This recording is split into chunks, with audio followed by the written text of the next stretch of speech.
মাশাআল্লাহ, আপনি মাইয়া তো আসলে একটা সোনার টুকরো। ওয়ালাইকুম সালাম। কি মিষ্টি চেহারা। তো ভাইজান, আপনার মাইয়ারে যদি আমি আমার মাইয়া কইরা আমার ঘরে নিয়ে যাই, আপনার কি কোনো আপত্তি আছে? আমার মাইয়ার একটা ইচ্ছা আছে। কি ভাইজান? ও পড়াশোনায় খুব ভালো, পড়াশোনাটা চালায় যেতে চায়। তো ভালো তো, সমস্যা কি? আমার ছোট মাইয়া তো কলেজে পড়াশোনা করতেছে, ওর লগে করবো। আর সংসারে শিক্ষিত মা থাকা ভালো, তাতে করে নাতি নাতনিরাও শিক্ষিত হইব। আমার রকিবুল অবশ্য খুব ভালো পোলা, ওর মতন পোলা পাইবেন না। আমার পোলাও কইয়া কইতাছি না, ও আসলেই ভালো পোলা। আপনার মাইয়ার সুখ শান্তির কোনো অভাব হইব না। আমার ঘরে আপনার মাইয়ারে আমি আদর যত্নে রাখবো। আমার মাইয়ার যে এত সৌভাগ্য আমি বিশ্বাস করতে পারতাছি না। বাবা যাও তাহলে, ওরে নিয়ে একটু ঘুরে আসো যাও। আপনাদের এনে ডিমের কেস কত কইরা? ডিম তো আমরা কেস করে কিনি না, খালি করে কিনি। খালি করে কিনে খালি কত? 36 টাকা। এই মুন্না, পশ্চিম পাড়ায় ডজন প্রতি 3 টাকা করে বাড়ায় বেচবি, বুঝছস? ও আমরা যা বেচি তাতে হালি পড়ে 30 টাকা, তারা বেচে 36 টাকা। হ্যাঁ হ্যাঁ, ডজনে 3 টাকা বেশি। ঠিক আছে, রাখ।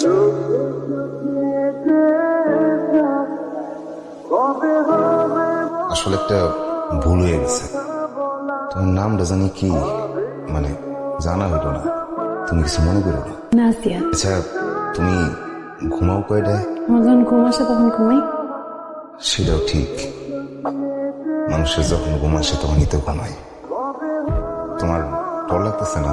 মানে একদিনের নোটিসেই বিয়াটা হয়ে গেল, তুমি তো খুব একটা জানার সুযোগও পাও না। আপনার তো আজকে ছাড়া সময় ছিল না, এই জন্য রাজি হয়ে গেছি। আর আব্বা আম্মা তো সন্তানের যেটা ভালো জন্য করে। হ্যাঁ, ঠিকই গেছো। আচ্ছা, আপনি বিছানায় এসে বসে। আমার কি তোমার সত্যি ভালো লাগছে? জানি না, শুধু জানি যে আজকে থেকে আপনি আমার সব। আর আমার আম্মাই কইছে আপনি আমার পড়াশোনা করতে দেবেন। ওইরূপ সমস্যা নেই। বাজান, এই কয়দিন একটু তাড়াতাড়ি বাড়িতে ফিরিস। কেন? আরে যেটা কইতাছিস সেটা শুনিস। দোকানে চাপ আছে, আগে দোকান পরে অন্য কিছু। আমার গেলাম। তাড়াতাড়ি ফিরিস কিন্তু। দেখি। রে ভালো, এখন তো মন দুইটা কাজ করছা, লজ্জা পেলে হইব তো বন্ধু না। কিছু কম আর কি করছস? কি শুরু করছো সবার সামনে? যা, পরে কথা বলবো। ভাই, ভাবি দেখতে কেমন? সুন্দর, আলহামদুলিল্লাহ। তুমি কিছু কইবা? কলেজের ক্লাস তো শুরু হয়ে গেছে, কবে থেকে যেতে পারবো? মাত্র তো বিয়ে করে আসলে 2-4 মাস যাক, এর মধ্যে যদি বাচ্চা কাচ্চা না আসে তাহলে যাও, আর যদি আসেই পরে তাহলে একেবারে জোর চাপাটা শেষ করে তারপর যাও। এগুলো ঠিক না। আপনারা আমার মিথ্যা আশ্বাস দিচ্ছেন কেন? তাহলে না দিলেই পারতেন। কি মিথ্যা কথা বলছি? মিথ্যা কথা না, মিথ্যা আশ্বাস দিচ্ছেন। বললেন না যে বিয়ের পরে পড়াশোনা করতে পারবো। এসব নিয়ে কথা বলার কোনো কাজ নেই। মাই যেটা কইছে বুঝে শুনে গেছে। আপনিও একই কথা কইতেছেন, তাহলে আপনারা সবাই মিলে আমার মিথ্যা কথা বলে নিয়ে আসছেন কেন? মিথ্যে করে বিয়ে করছি, সবাই রাজি হলো, তারপরেই তো বিয়ে করলাম। আপনার মা তখন এক কথা কইছে, এখন সুর পাল্টা বলাইছে। মার সামনে গলা উৎসাহে কথা বলবে না। এই পড়াশোনার দরকার নেই। ঘরের বউ ঘরের বউয়ের মতো থাকো।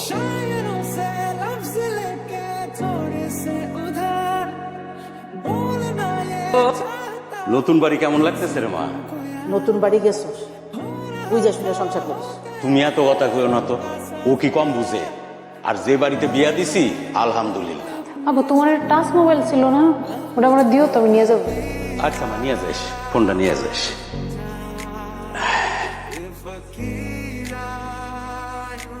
ঘরে ঢোকার পর কি আমার এইসব নকশা দেখা লাগবে? কি হয়েছে আমার কোন? কি হয়েছে বুঝো না? আমি ঘরে ঢোকার পরও তুমি ম্যাম সাহেবের মতো মোবাইল দেখতেছো। মোবাইলে পাইছো কি? আর এটা কেটা দিচ্ছে? বাড়ি থেকে নিয়ে আসছি। বাহ, বাসা থেকে নিয়ে এসছি। বাসা থেকে ভালো জিনিস আনতে পারো না?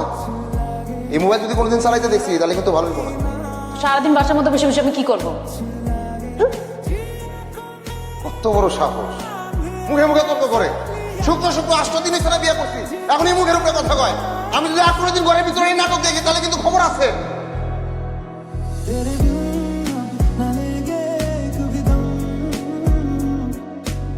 আমার পোলাটা সারাটা দিন কাম কাজ করে বাড়িতে আসে, তার কি একটু হাসি খুশি রাখতে পারো না? ওরা লাগাই দাও কেন? আবার ওর মুখে মুখে তর্ক করা শুরু করছো এখনই? আর তো দিন পরেই রয়েছে। আগে যদি জানতাম তাহলে আমার পোলাটা আমি বিয়ে করাইতাম।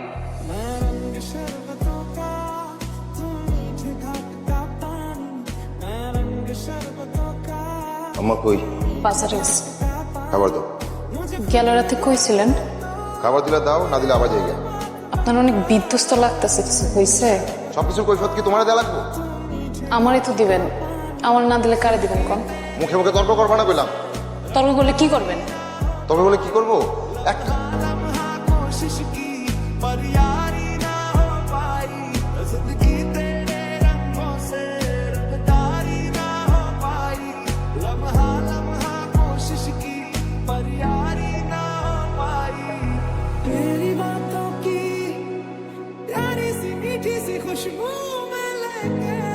মায়ের একেবারে পিসা ভালাইছে, জানি না শূন্য এরকম মাইয়া কেমনে ধরে দিলেন, আর বউ হয়ে স্বামীর গায়ে কেমনে হাত দিলেন? এটা তুই কি করলি? তোরে কি আমরা এই শিক্ষা দিস? আমার করে ছোট করলি, এই দিনও দেখাইলি। আমি যখন দিনের পর দিন মায়ের খাইতেছিলাম তখন তো আপনারা কেউ আগে আসলেন না, তখন তো কেউ বিচার বসাইলো না। আয়া মানুষ দেখে এই মাইয়ারে আমি আমার পোড়ার সাথে রাখুন না, আমি তালাকের ব্যবস্থা করতাম। আপা, এইবারের মতো আমার মায়ের মাফ করে দেন। আমি ওরে রাখুনি না?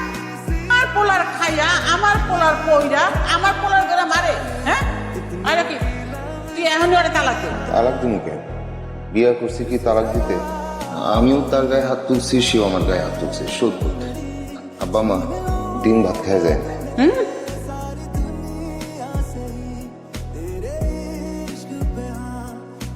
যা করছস করছস, এমন আর করিস না, মিলামিশা থাকিস।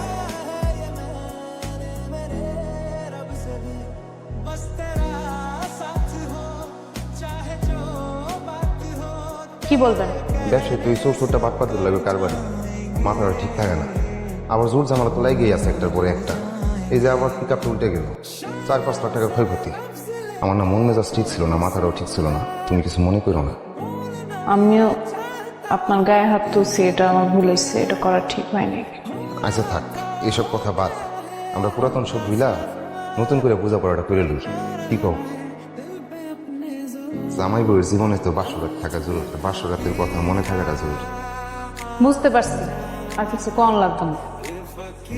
খালি বউ কও তুমি আমার ছেড়ে যাবো না। আমি আপনার ছাড়া যাবো কেন? আমি আপনার ছাড়া কই যাবো কেন? আমার যাওয়ার এখন জায়গা আছে।